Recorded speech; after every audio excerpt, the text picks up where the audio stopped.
Donald Trump's worst nightmare has arrived as Democrats are finally going scorched earth and torching him on Capitol Hill. The MeidasTouch Network's Washington, D.C. bureau is at the Capitol building to capture it all. Pablo Manriquez, as well as Scott McFarlane, who leads our D.C. bureau, were getting the exclusive interviews with numerous members of Congress. Let me show you first as Pablo Manriquez catches up with Democratic Congresswoman AOC going scorched earth and torching Donald Trump and Donald Trump's regime when Pablo asks her, who do you think Donald Trump is going to fire next? Let's play this clip. Congresswoman, who do you think the next person Trump should fire should be? I mean, is he out of women? Because that seems to be his pattern right now. There's Tulsi Gabbard. Yeah, I mean, Trump only seems to have the capability to fire female secretaries.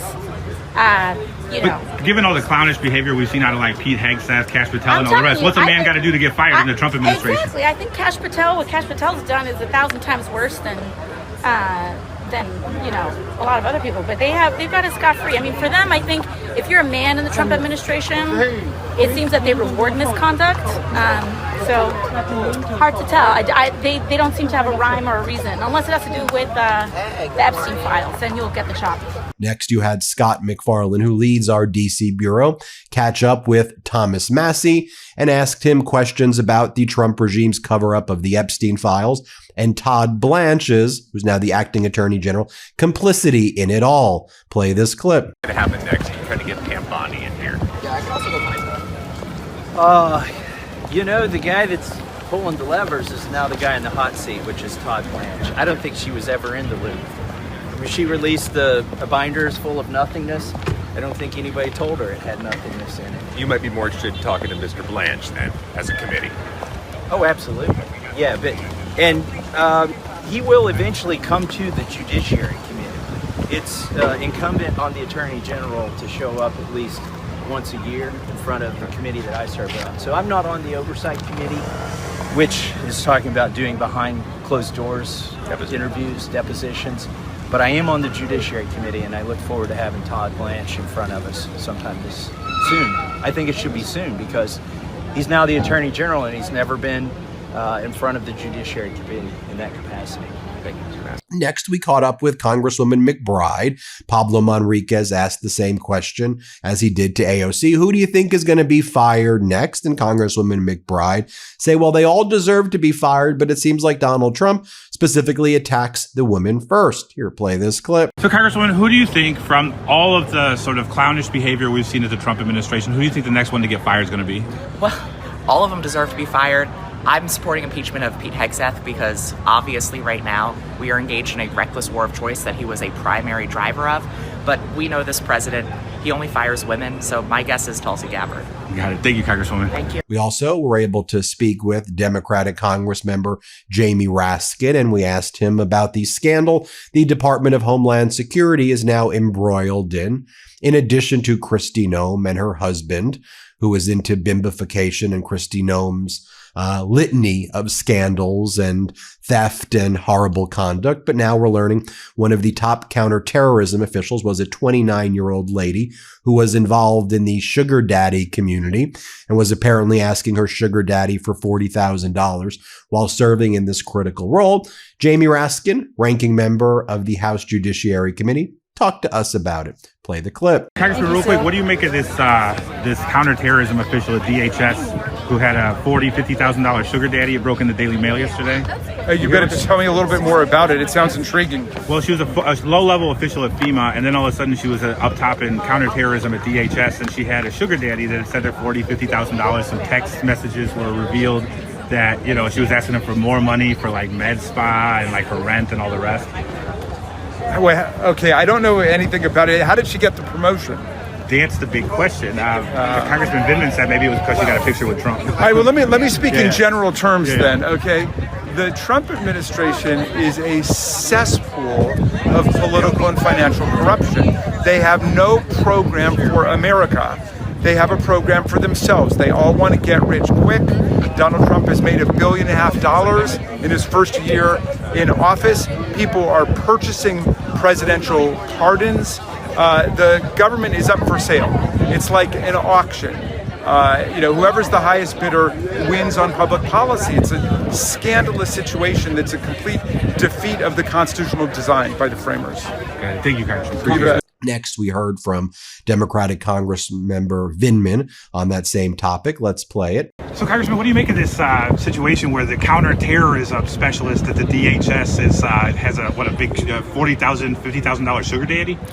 I think it's obviously outrageous, and I'm not sure what the qualifications of this individual were in order to be in the counterterrorism, a critically important position when we're at war with Iran. And so,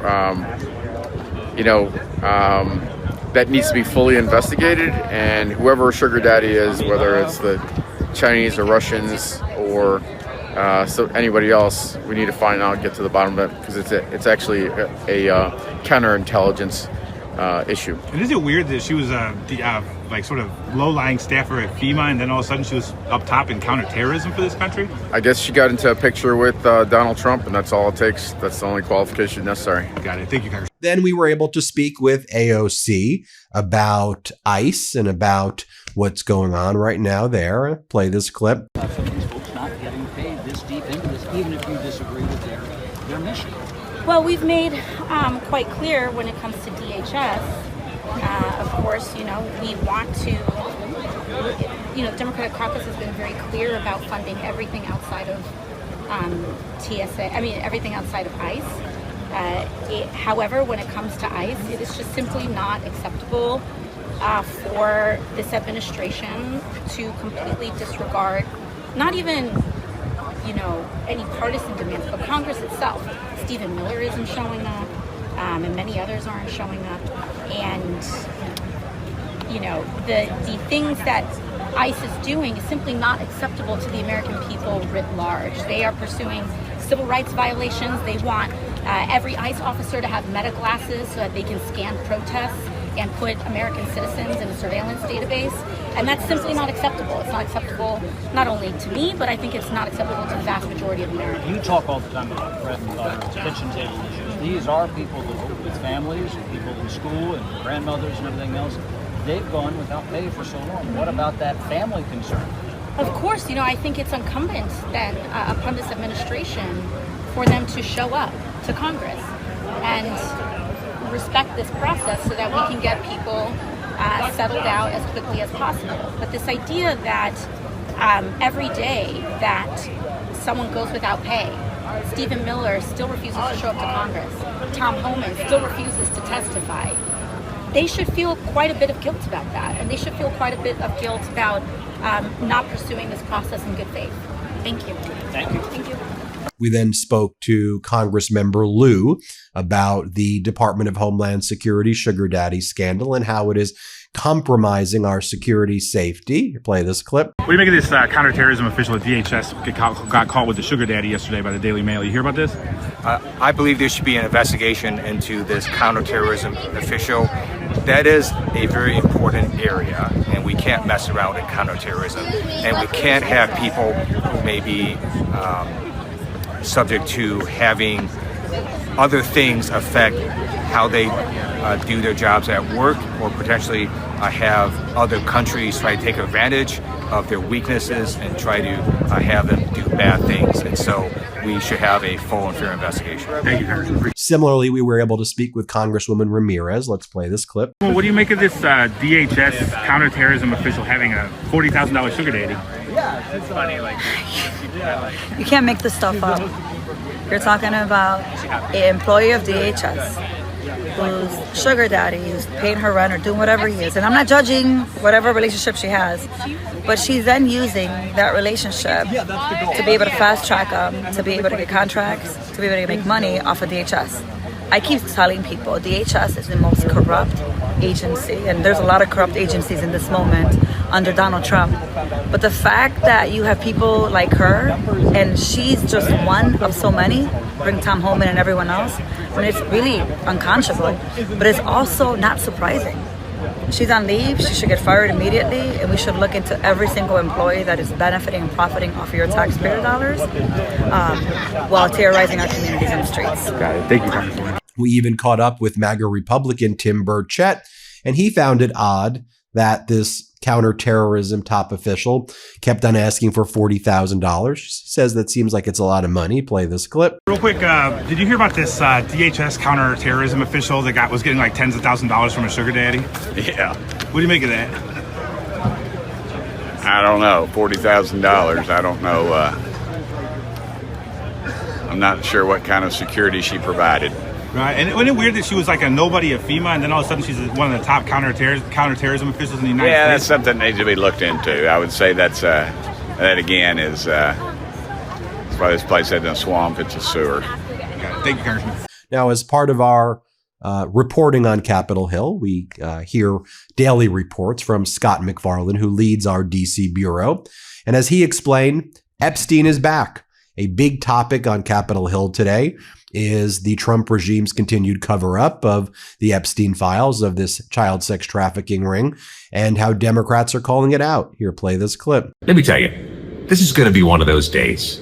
One of those days in which we hear a lot about Jeffrey Epstein and Ghislaine Maxwell and the political crisis the Epstein files are causing for the Trump administration. The latest reports that Ghislaine Maxwell is trying to angle for a pardon, or perhaps getting closer to securing a pardon, and again trying to get a court to vacate her conviction and sentence for sex trafficking, have raised the hackles again and raised the profile of this Epstein files crisis for the Trump administration. Raja Krishnamurthy has asked the Department of Justice to hand over any records that they may have gotten from Ghislaine Maxwell or from her attorney in which they're discussing a pardon. I heard that Ghislaine Maxwell's attorney is now saying that she's going to be pardoned. Are you kidding me? That is absolutely insane.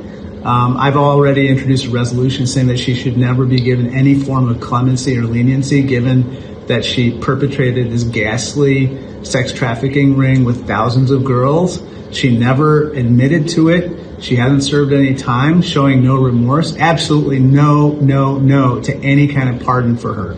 And by the way, what the heck is the DOJ doing with regard to this particular investigation? They've had 2 arrests. They still have not produced all the Epstein files. 3.5 million pages are missing from the production. And they're now talking about pardoning Ghislaine Maxwell.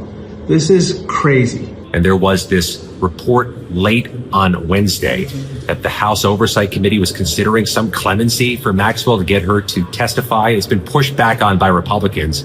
I talked about it on CNN with Jake Tapper and explained why that thing is just a non-starter. Oh boy, try to find a Democrat to vote for that thing. Yeah. It's like playing the Powerball. You could win, but you're not going to. You could find a Democrat to support giving her clemency. You will not. So let's start there. This thing is politically cancerous to all who touch it. I can't imagine they're going to find a critical mass to support that toxic idea. But again, they don't need that if it comes down to whether or not President Trump decides to pardon. And maybe President Trump is thinking about doing it, and this is providing cover for him in some way. Like, oh, look, members of the House Oversight Committee want it. Although we should note, Chairman Comer did not say that he wants it one way or the other. But there are other issues, too. Pam Bondi was to show last week for a deposition under subpoena and did not. As members of Congress do not like being circumvented when they issue a subpoena. And Robert Garcia of California has said he believes both parties will support an effort to either get this thing back on the calendar, to find a contempt finding against Pam Bondi. Expect to hear more about that. Scott McFarland also caught up with Congresswoman McClellan. Let's play this clip right here. Part of the effort, you're part of the work. Thank you. Yeah, now the work begins. Any pessimism about what this judge has done in Pasco County? Well, we've seen him do something similar twice already, and the Supreme Court has overturned his ruling, so I expect the same thing to happen. You think this thing is a lock to be approved by the courts eventually? I do. Yes, I do. And I'm planning accordingly. What does it mean? What statement has Virginia sent outside the Commonwealth? I mean, I think Virginia has sent a message that we want a Congress that's going to stand up to Donald Trump and do its job. It's going to,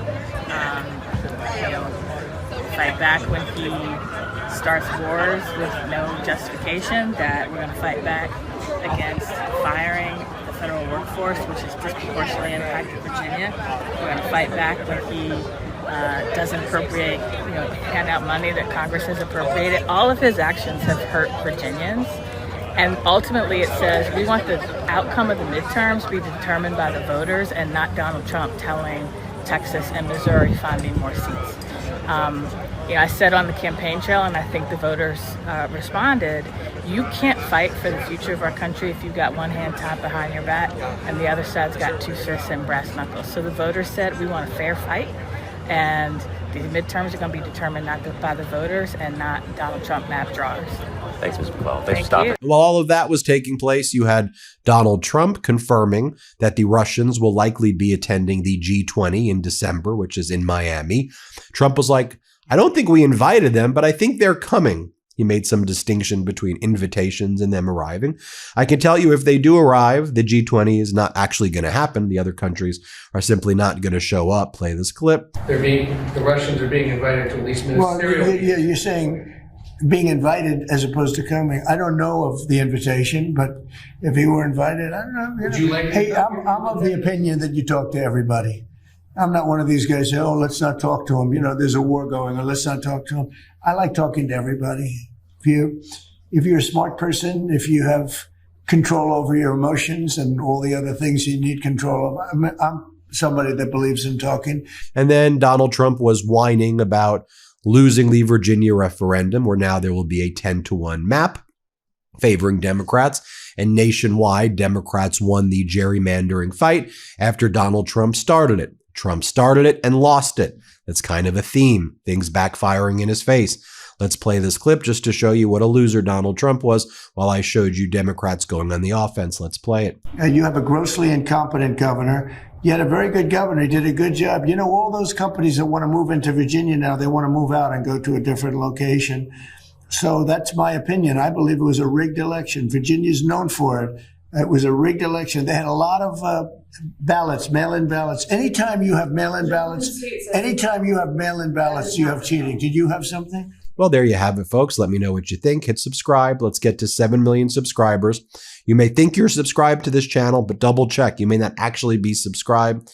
Thanks for watching, and make sure you're subscribed. Love this video? Support independent media and unlock exclusive content, ad-free videos, and custom emojis by becoming a paid member of our YouTube channel today. You can also gift memberships to others. Let's keep growing together.